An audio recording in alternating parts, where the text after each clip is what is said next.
Hello friends, this is Bhavna here. Welcome to let's crack. तो कैसे हैं सभी? होपफुली सब अच्छे होंगे, पढ़ाई अब कर रहे होंगे, सीटेट का फॉर्म फिल कर ही दिया होगा आप लोगों ने, तैयारी कर रहे होंगे। तो हम कर रहे हैं क्वेश्चंस की प्रैक्टिस मान सकते हैं या क्वेश्चंस का एक ओवरव्यू मान सकते हैं। कल से हम स्टार्ट करने वाले हैं इंग्लिश पेडागोजी, कंटेंट स्टार्ट करेंगे इंग्लिश पेडागोजी का। ठीक है, तो ये मे बी लास्ट क्लास तो नहीं कह सकते, लेकिन ये साइड बाय साइड क्वेश्चंस हम करते रहेंगे। लेकिन इंग्लिश पेडागोजी का कल से कंटेंट स्टार्ट करने वाले हैं, तो रेडी रहना पढ़ने के लिए।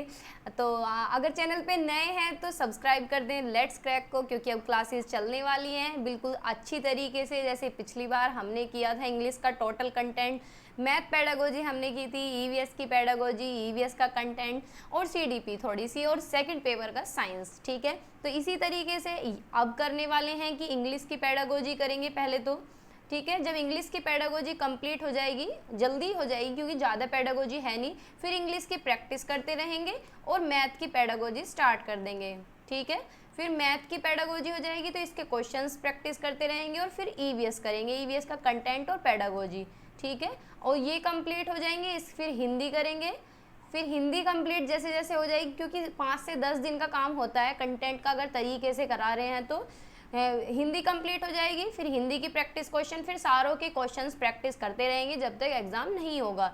ठीक है, और अभी भी हम क्वेश्चन ही कर रहे हैं जो ऑनलाइन मोड में पूछे गए हैं। तो अगर चैनल पे नए हैं तो सब्सक्राइब कर लें और बेल आइकन को भी ऑन कर लें, क्योंकि अगर वीडियो आगे पीछे भी आती है, वैसे तो 7:30 लाइव प्रीमियर होता है, अगर आगे पीछे भी आती है तो आपको नोटिफिकेशन मिल जाए। और कॉलेज विद भावना को भी सब्सक्राइब कर सकते हैं अगर आप बीएड कर रहे हैं, तो चाहे आप फर्स्ट ईयर में हो चाहे सेकंड ईयर में हो।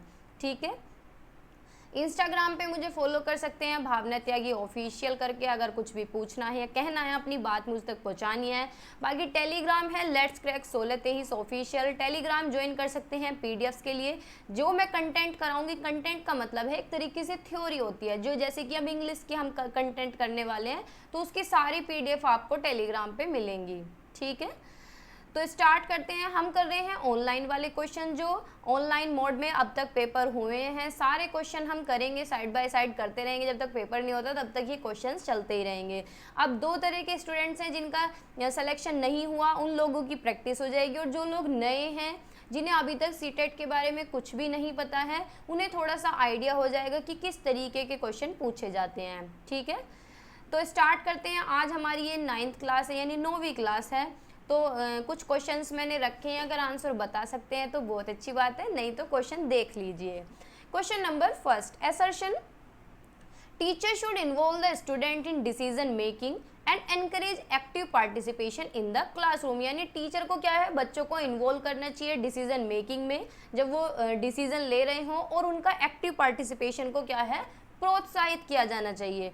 रीजन क्या है, learning is transmitted directly from the teacher to the students. यानी लर्निंग क्या है, डायरेक्टली ट्रांसमिट होती है टीचर से स्टूडेंट तक। तो क्या ये सही है, बताइए। देखो भाई, ये बात तो ठीक है कि बच्चों को क्या है, एक्टिवली पार्टिसिपेट के लिए एनकरेज करना चाहिए क्लास में, और उन्हें इन्वॉल्व भी करना चाहिए जब कोई टीचर कोई डिसीजन ले रहा हो, तो ये बात ठीक है। लेकिन ऐसा नहीं कह सकते कि टीचर से ट्रांसमिट होती है बच्चे में लर्निंग, तो ये बात थोड़ी सी ऑथोरिटेटिव वाली हो गई है। हम इसे टीचर सेंटर्ड बोल सकते हैं। ऐसे नहीं है कि डायरेक्टली टीचर से ही होती है, बच्चा क्या है, अपनी नॉलेज खुद कंस्ट्रक्ट करता है। ठीक है, तो ए तो हमारा ठीक है, आर हमारा फॉल्स है। ठीक है, तो सी ऑप्शन हमारा सही है। Question number 2, children construct new knowledge on the basis of. यानी बच्चे किस आधार पर नए ज्ञान का निर्माण करते हैं, विच what is already understood and believed bye them. यानी जो पहले से ही उनके द्वारा समझा और विश्वास किया जाता है, यानी जो बच्चों को पहले से ही आता है उसी के बेस पे नई नॉलेज बनाते हैं। या फिर what is ambiguous and irrelevant for them, यानी जो उनके लिए अस्पष्ट है और बिल्कुल भी मिलता जुलता ना हो। या फिर what is completely alien and foreign to them, यानी उनके लिए पूरी तरह से विदेशी हो, यानी बिल्कुल उनकी समझ से परे हो। या फिर what is extremely beyond their current cognitive level, यानी जो कि उनकी वर्तमान संज्ञानात्मक स्तर से बिल्कुल परे हो। तो बताइए बच्चे किस बेस पे नॉलेज बनाते हैं? भाई बच्चे अपनी जो नॉलेज बनाते हैं कुछ ना कुछ उससे पहले सीखे तो होते हैं, तो उसी के आधार पे नई नॉलेज बनाते हैं। जब बच्चा स्कूल में आता है या फिर क्लास में आता है तो अपने साथ कोई ना कोई एक्सपीरियंस लेके आता है। जैसे टीचर उसे फ्रूट्स के नेम सिखा रही है कि भाई ये एप्पल होता है, ये मैंगो होता है, तो बच्चे को पता होता है कि ये वाला मैंगो है, ये मैंने घर पे खाया था, ये एप्पल है, यानी उसे थोड़ा बहुत ज्ञान पहले से होता है। उसी के बेस पे वो आगे फ्रूट्स के नेम याद करता है, उसी के बेस पे नई नॉलेज का निर्माण करता है। ठीक है, तो ए ऑप्शन हमारा सही है। ठीक है, आगे चलते हैं। Question number 3, which of the following statement regarding learning in social context is not correct, यानी सामाजिक संदर्भ में सीखने के संबंध में निम्नलिखित में से कौन सा कथन सही नहीं है? बताइए। Communication and interaction are important for learning, यानी कम्युनिकेशन यानी संचार होना और अंतःक्रिया करना ये सीखने के लिए महत्वपूर्ण है। तो भाई सीखने के लिए महत्वपूर्ण है। जब बच्चा ज़्यादा से ज़्यादा जब अंतःक्रिया करेगा तो अच्छे से सीखेगा, और जब बातचीत करेगा ज़्यादा तो भी अच्छे से सीखेगा, है ना। सेकेंड ऑप्शन है all learning is undertaken by individual in their own heads, यानी सभी शिक्षाएं व्यक्तियों द्वारा अपने स्वयं के मदों में की जाती हैं, यानी उन्हीं के ऊपर रेस्पॉन्सिबिलिटी होती है सीखने की। सारी लर्निंग बच्चा क्या है खुद ही सीखता है, उसके कंधों पे बोझ होता है। या फिर student come to school with a lot of understanding that comes their culture, यानी बच्चा जब स्कूल में आता है तो थोड़ा बहुत ज्ञान अपने साथ लेके आता है अपनी संस्कृति का, ये बात ठीक है। When students work collaboratively to assist one another, their learning is strengthened, reinforced and refined, यानी जब बच्चे कोलैब करके काम करते हैं, एक दूसरे को सहयोग करके सीखते हैं, एक दूसरे की हेल्प करते हैं, तो लर्निंग क्या है मजबूत हो जाती है, रीइंफोर्स होती है, आपस में एक दूसरे को फीडबैक भी देते हैं। ठीक है, रिफाइन भी होती है, तो ये भी सही है। और कम्युनिकेशन और इंटरेक्शन से भी लर्निंग होती है, ये भी ठीक है। लेकिन सारी लर्निंग जो है बच्चे के द्वारा खुद से ही सीखी जा रही है ऑन हेड्स, तो ये बात बिल्कुल गलत है। सारी लर्निंग अपने आप ही कैसे सीख लेगा, अपने दिमाग से कैसे सीख लेगा, है ना। तो बी ऑप्शन हमारा सही है। ये बात ठीक है कि खुद से भी सीखता है, एनवायरनमेंट से भी सीखता है, घर से भी सीखता है, हर जगह से सीखते हैं, लेकिन अपने ही दिमाग से सीखना या अपने आप से ही सीखना, ये बात गलत है ना। ऑल हुआ, ओनली जब जैसे किसी ऑप्शन में आ जाता है तो वो ऑप्शन लिमिटेड हो जाता है। विच of the following factor is responsible for students failure, यानी कौन सा कारक छात्रों की विफलता के लिए जिम्मेदार है, कौन सा है? ए ऑप्शन है डी कंटेक्चुअलाइज्ड करिकुलम, यानी अप्रासंगिक पाठ्यक्रम। डी कंटेक्चुअलाइजेशन क्या होता है? कंटेक्चुअलाइजेशन होता है बच्चे के संदर्भ से पढ़ाना, संदर्भ यानी जो एनवायरनमेंट है उसके एग्जाम्पल हम दे रहे हैं। डी कंटेक्चुअलाइजेशन होता है जो बिल्कुल संदर्भ से जुड़ा हुआ ना हो, जो उसके एनवायरनमेंट से मिला जुला ही ना हो, उसकी समझ से परे हो। ठीक है, या फिर multiple means of representing content, यानी बच्चा इसलिए फेल हो सकता है अगर उसे अलग अलग कंटेंट प्रेजेंट किया जा रहा है अलग अलग तरीके से, अलग अलग माध्यम से, तो भाई इससे तो पास होगा। जब जैसा बच्चा है उसे उसी तरीके का कंटेंट दे रहे हैं तो बच्चों को तो एंजॉय होगा। स्टूडेंट सेंट्रिक एक्टिविटीज़, यानी बच्चों के अकॉर्डिंग एक्टिविटीज़ हो रही हैं तो भी बच्चे एंजॉय करेंगे, इंटरेस्ट लेंगे। कंसिडरेशन ऑफ इंडिविजुअल डिफरेंसेस, यानी जो व्यक्तिगत अंतर वाले बच्चे हैं, विविधता वाले बच्चे हैं, उन्हें ध्यान में रखा जा रहा है, तो ये भी फेल होने का कोई कारण नहीं हो सकता। भाई जब सब बच्चों का ध्यान रखा जा रहा है तो बच्चे फेल क्यों होंगे? जब बच्चों के अकॉर्डिंग एक्टिविटीज़ हो रही हैं तो भी बच्चा फेल नहीं होगा।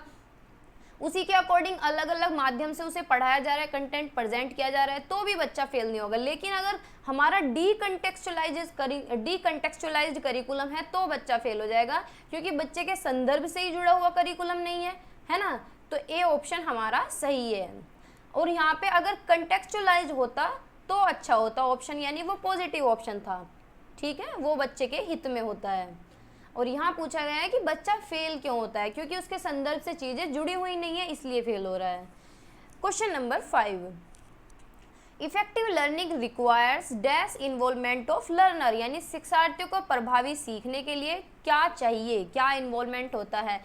बच्चों का एक्टिव इन्वॉल्वमेंट होता है, डोसाइल होता है यानी विनम्र, पार्शियल होता है यानी थोड़ा बहुत इन्वॉल्वमेंट होता है, या पैसिव बिल्कुल सुस्त निष्क्रिय होता है। तो भाई अगर इफेक्टिव हमें प्रभावशाली बच्चे को सिखाना है तो उसका कैसी भागीदारी होनी चाहिए? तो उसकी क्या है, सक्रिय भागीदारी होनी चाहिए, एक्टिव इन्वॉल्वमेंट होना चाहिए, है ना। बच्चा एक्टिव होगी तो सीखेगा, तो ए ऑप्शन हमारा सही है। क्वेश्चन नंबर 6, मेटाकोग्निटिव स्किल क्या कहलाती है? रेगुलेट थिंकिंग एंड लर्निंग, या फिर do not impact cognition and problem solving, अनुभूति और समस्या समाधान को प्रभावित नहीं करते हैं, are based on mere memorization of content यानी केवल सामग्री को याद रखने पर आधारित है, या फिर represent delay in cognitive development of students यानी छात्रों के संज्ञानात्मक विकास में देरी का प्रतिनिधित्व करती है। तो मेटाकोग्निटिव स्किल्स होती है अपनी ही सोच को क्या है, रेगुलेट करना, गाइड करना, यानी अपनी ही सोच पे दोबारा से सोचना, थिंकिंग अबाउट ओन थिंकिंग, जैसे कि मैं कुछ सोच रही हूँ और उसी पे दोबारा से सोचूं कि यार मैं सही सोच रही हूँ या नहीं सोच रही हूँ, मैं गलत तो नहीं सोच रही हूँ, मैंने ये स्टेप गलत तो नहीं ले लिया। जैसे कि आप ही हैं, आप कोई स्टेप लेते हैं या आपने बीएड की या फिर कुछ भी किया, तो आप सोचते हैं कि आपने एडमिशन लेने के बाद भी अपनी ही सोच पे दोबारा सोच रहे हैं कि कहीं मैंने ये गलत तो नहीं कर दिया है, हाँ मैंने तो ये सही किया है, मैं ऐसे हो सकता हूँ, टीचर बन सकता हूँ या बन सकती हूँ। तो आप क्या कर रहे हैं, अपनी ही थिंकिंग को रेगुलेट कर रहे हैं, तो ये क्या है, मेटाकोग्निटिव स्किल कहलाती है। ठीक है, तो ए ऑप्शन हमारा सही है। ठीक है, question number 7, which of the following statements about error is correct, यानी एरर के बारे में कौन सा सही है जो एरर बच्चे करते हैं। ए ऑप्शन है students error play no role in the process of learning, जो बच्चे गलतियां करते हैं उसका सीखने में कोई रोल नहीं है, कोई भूमिका नहीं है, तो बताइए। बी ऑप्शन है a teacher should eliminate error making behaviour of student using reward and punishment, यानी अगर बच्चा एरर कर रहा है तो उन एरर को कम करने के लिए बच्चे को रिवार्ड दिया जाए, पनिशमेंट दिया जाए, यानी उसे पुरस्कार दें या फिर उसे दंड दें, या फिर error can turn into meaningful learning by discussion and analysis of them, यानी जो गलतियां हैं, जो त्रुटि हैं, उनसे बच्चा अर्थपूर्ण तरीके से सीख सकता है। कैसे? उन्हें डिस्कशन करके और उन पे ध्यान देके, उन्हें एनालाइज करके। डी ऑप्शन है student are not capable to find out and correct their error themselves, यानी बच्चा अपने एरर्स खुद फाइंड आउट नहीं कर सकता, इतना वो योग्य नहीं है और उसके एरर्स को ठीक करना चाहिए उसे अपने आप। तो ये बात भी गलत है। देखो एरर सभी करते हैं, छोटे हो चाहे बड़े हो। अब एरर क्या है भाई, गलती हम भी करते हैं, आप लोग भी करते हैं, सब करते हैं, छोटे बच्चे भी करते हैं, लेकिन एरर क्या है, मीनिंगफुल लर्निंग में बदल सकते हैं, उन्हें ठीक किया जा सकता है डिस्कशन के द्वारा और एनालिसिस के द्वारा। ठीक है, अगर बच्चे एरर नहीं करेंगे तो बच्चे सीखेंगे कैसे? तो सी ऑप्शन हमारा सही है, एरर के बारे में थर्ड ऑप्शन सही है, बाकी सारे गलत हैं। ठीक है, 8 क्वेश्चन है learning and information processing are, यानी सीखने और सूचना प्रसंस्करण क्या है? सिग्निफिकेंटली इन्फ्लुएंस्ड बाय इमोशंस, यानी भावनाओं से काफ़ी प्रभावित है। जो हम सीखते हैं, जो हम सूचना ग्रहण करते हैं, वो हमारे इमोशंस से काफ़ी प्रभावित है, हमारे भावनाओं से काफ़ी प्रभावित है। सही बात है। नॉट रिलेटेड टू इमोशन, सीखना हमारे इमोशन से रिलेटेड ही नहीं है। भाई रिलेटेड तो है।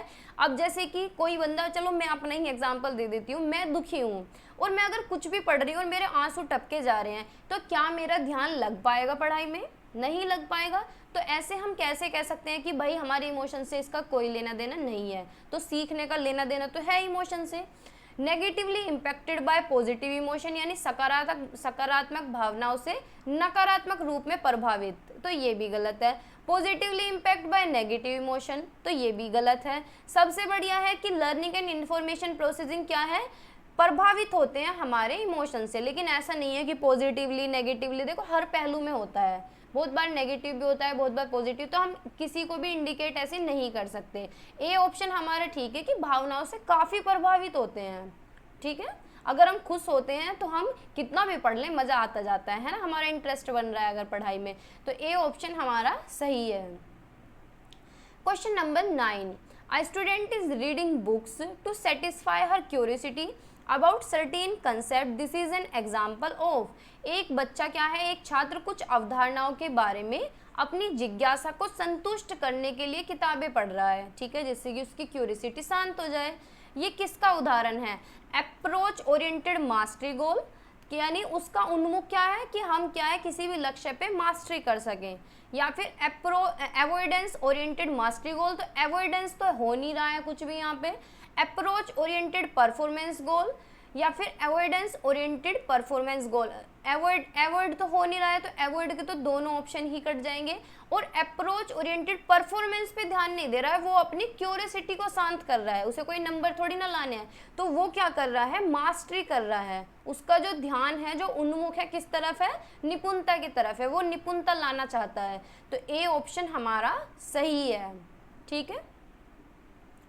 Question number 10, the central focus on NEP 2020 is on, यानी राष्ट्रीय शिक्षा नीति 2020 पर केंद्रीय फोकस है, क्या है, rigid curriculum, pedagogy and assessment, यानी क्या है, कठोर पाठ्यक्रम होना चाहिए, रिजिड होना चाहिए बिल्कुल, जिसमें कोई बदलाव ना हो। इसी तरीके की पेडागोजी होनी चाहिए कि बस एक ही तरीके से हम पढ़ाएंगे, एक ही तरीके का मूल्यांकन होगा।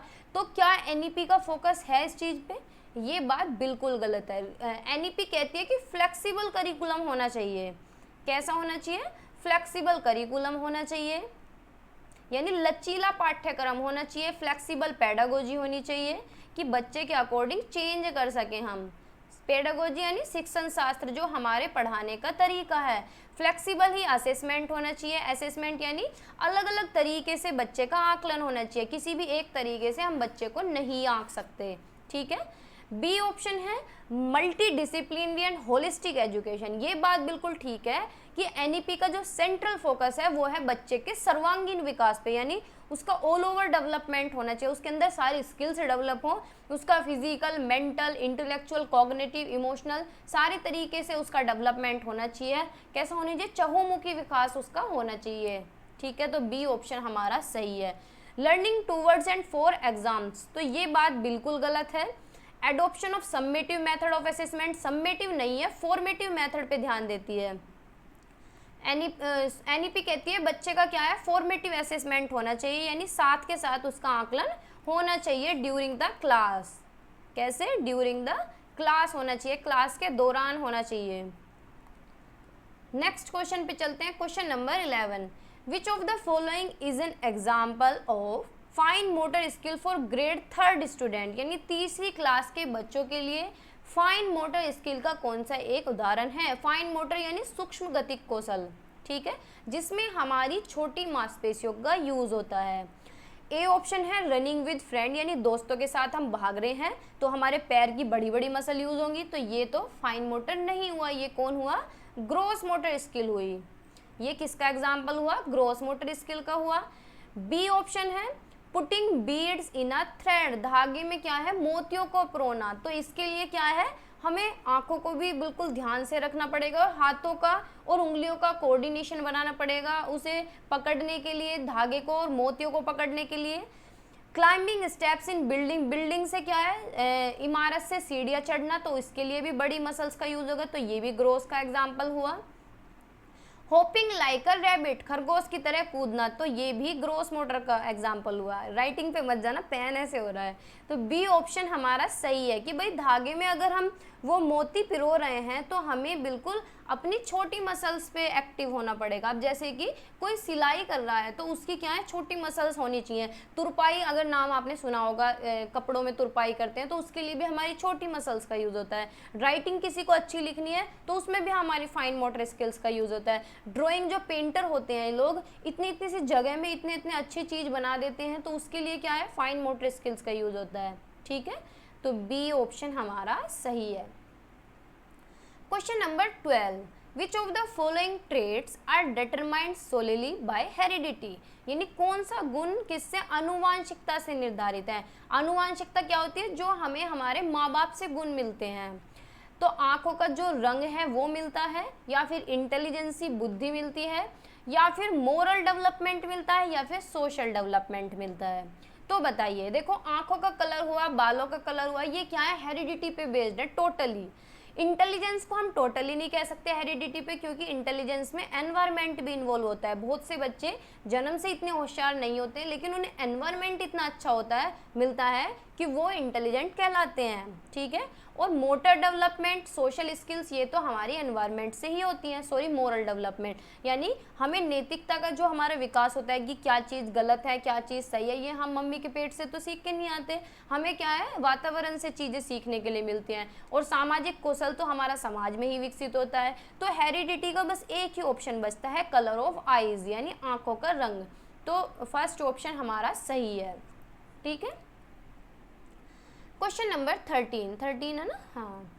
Schools teach new behaviors and rules to children and expect them to act accordingly। यानी स्कूल क्या है, बच्चे को बिहेव करना सिखाता है, रूल रेगुलेशन सिखाता है और बच्चे से ये एक्सपेक्ट करता है, ये अपेक्षा करता है कि आप इसी तरीके से बिहेव करें जैसे हम आपको सिखा रहे हैं।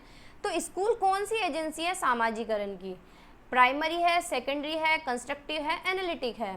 तो भाई दो ही एजेंसी होती हैं, प्राइमरी और सेकेंडरी। प्राइमरी होती है हमारी फैमिली, यानी बच्चे का जो सामाजिकरण होता है सबसे पहले कहाँ से होता है, फैमिली से होता है ना।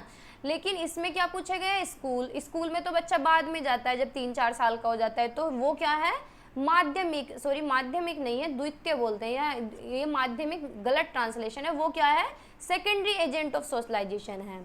ठीक है, question number 14, according to Lawrence Kohlberg, at which level of moral development does the child display good boy good girl orientation। यानी लॉरेंस कोलबर्ग के अनुसार जिस पर बच्चे का नैतिक विकास किस स्तर पर होता है, अच्छा लड़का अच्छी लड़की अभिविन्यास। तो बताइए कौन सी स्टेज है ये। तो कोलबर्ग ने 3 लेवल दिए हैं, pre conventional level, conventional level और पोस्ट कन्वेंशनल लेवल। तो इसमें तो 2 ही ऑप्शन दिए गए हैं, बाकी 2 में से हमें चूज करना है। तो हर एक लेवल के अंदर 2 स्टेज हैं और good boy good girl orientation जो है ये 3rd नंबर की स्टेज है, यानी ये 2nd लेवल में आएगी, कन्वेंशनल लेवल में। ठीक है, तो बी ऑप्शन हमारा सही है। ठीक है, question number 15, Sita's ability to modify her actions of riding a scooter based on her experiences of riding a bicycle would be an example of। Sita की सवारी, ये हिंदी में कुछ गड़बड़ है, सीता क्या कर रही है अपने एक्शंस को मॉडिफाई कर रही है। ठीक है, riding a scooter based on her experience of riding a bicycle, यानी उसने पहले बाइसिकल चलानी सीखी, फिर उसने कुछ चेंज किया, वो स्कूटर चलाना सीख रही है, यानी अपने बिहेवियर को क्या है मॉडिफाई कर रही है, चेंज कर रही है। तो वो क्या कर रही है, एसिमिलेशन कर रही है, इक्विलिब्रियम कर रही है, एकोमोडेशन कर रही है या डिसइक्विलिब्रियम कर रही है। तो बताइए कौन सा ऑप्शन ठीक होगा। देखो जहाँ हम मॉडिफाई करते हैं चीज़ों को या चेंज करते हैं, कोई बदलाव लेके आते हैं प्रीवियस एक्सपीरियंस में, तो वो क्या कहलाता है, एकोमोडेशन कहलाता है। क्या है, एकोमोडेशन कहलाता है। ठीक है, तो सी ऑप्शन हमारा सही है। ठीक है, question number 16, in dash stage children start using semiotic functions rapidly develop language skills। कौन से स्टेज में बच्चे के क्या है सेमियोटिक फंक्शंस क्या है स्टार्ट हो जाते हैं। सेमियोटिक फंक्शंस क्या होता है, लैंग्वेज को यूज करना, सिंबॉलिकली रिप्रेजेंट करना।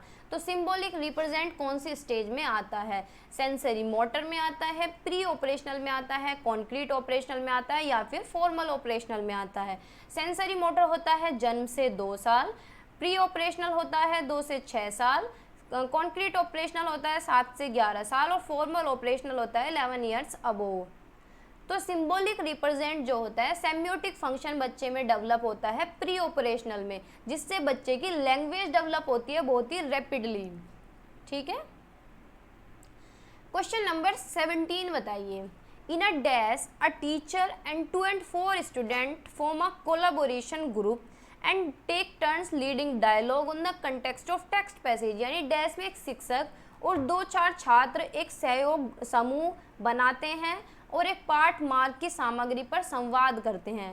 तो बताइए कहाँ किस वर्ड में आपको दिख रहा है कि टीचर और बच्चे के बीच में कोलाबोरेशन होता है, बातचीत होती है, डायलॉग डिस्कशन होता है। तो ये कौन सा टर्म इसे कहलाएगा, रेसिप्रोकल टीचिंग, पारस्परिक शिक्षण या फिर स्कैफोल्डिंग या फिर डिस्कवरी लर्निंग या फिर प्रोग्राम इंस्ट्रक्शन। तो डिस्कवरी लर्निंग तो होती है कुछ भी खोजबीन करना, कुछ फाइंड आउट करना। स्कैफोल्डिंग होता है टेम्परेरी हेल्प देना।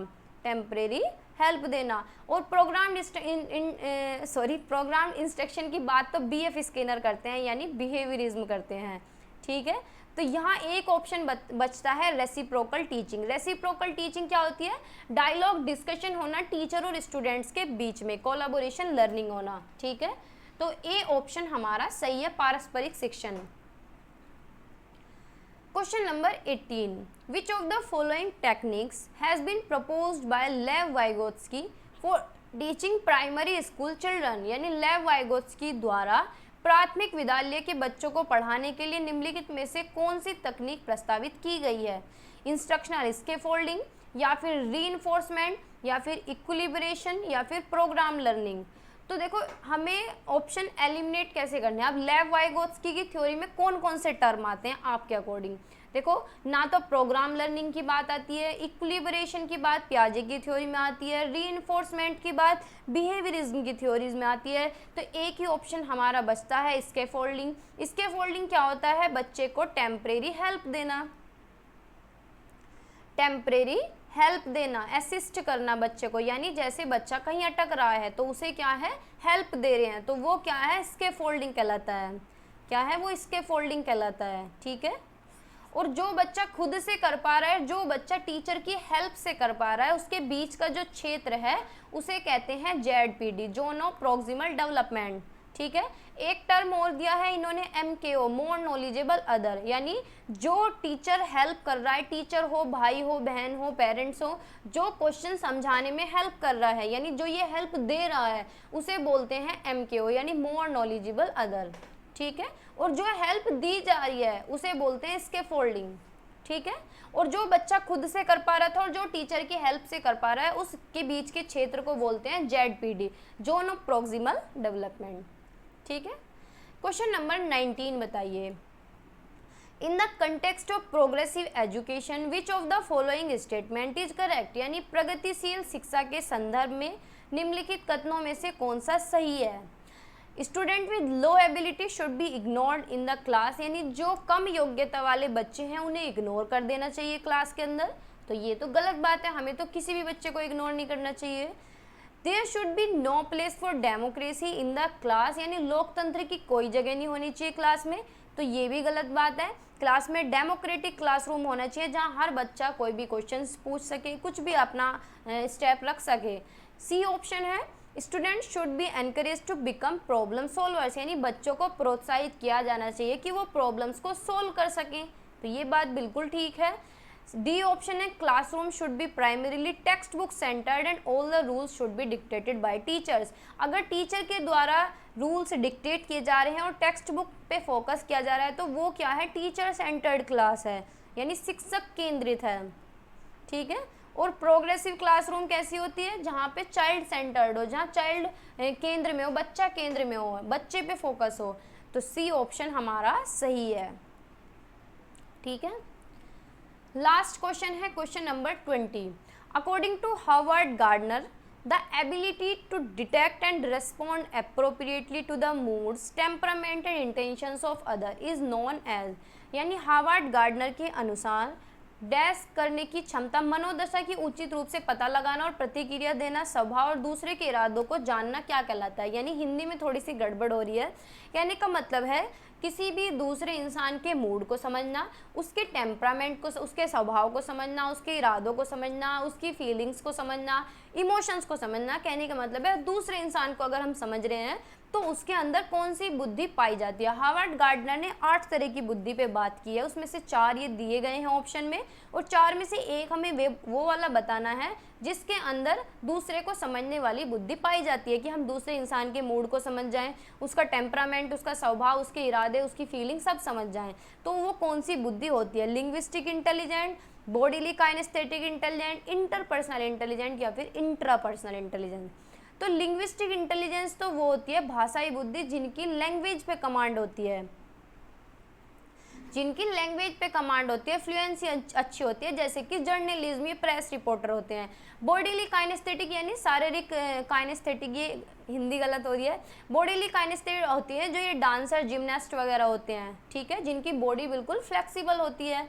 इंटरपर्सनल होता है, इंटरपर्सनल हमारा आंसर है। इंटरपर्सनल इंटेलिजेंस होती है दूसरे को समझना, दूसरे की भावनाओं को समझना, दूसरे के इरादों को समझना। इस तरह की बुद्धि किसके अंदर पाई जाती है? साइकोलॉजिस्ट के अंदर पाई जाती है। बहुत बार टीचर्स के अंदर भी मानी जाती है। टीचर्स के अंदर कैसे पाई जाती है कि वो क्लास में बच्चे की साइकोलॉजी समझ लेते हैं कि बच्चे को कितना समझ आ रहा है, किस तरीके का बच्चा है, पढ़ने में होशियार है नहीं है, डल है या फिर शैतान तो नहीं है। तो इसके टीचर्स के अंदर भी पाई जाती है, साइकोलॉजिस्ट के अंदर भी पाई जाती है। और डी है इंट्रापर्सनल इंटेलिजेंस। इंट्रापर्सनल होती है खुद को समझना, अपनी ही फीलिंग्स, अपने ही इरादों को, अपने ही स्वभाव को समझना। जैसे कि सदगुरु वगैरह होते हैं, ये महाराज होते हैं। ठीक है, तो सी ऑप्शन हमारा सही है।